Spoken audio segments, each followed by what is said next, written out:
Nexo Card Review.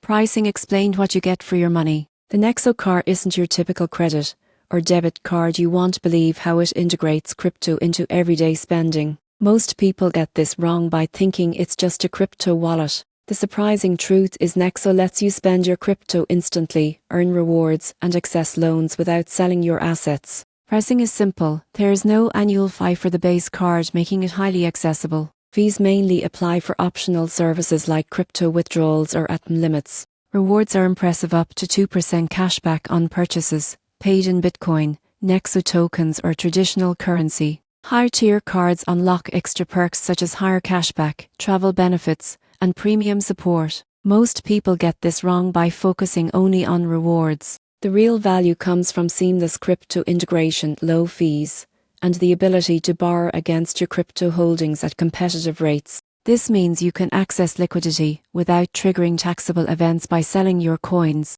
In conclusion, Nexo card pricing is transparent and scalable. By understanding fees, cashback options, and borrowing features, you go from zero to pro in evaluating whether this card fits your lifestyle, especially if you want to maximize crypto utility and rewards while keeping costs low. It's a card that truly bridges traditional finance with the crypto world.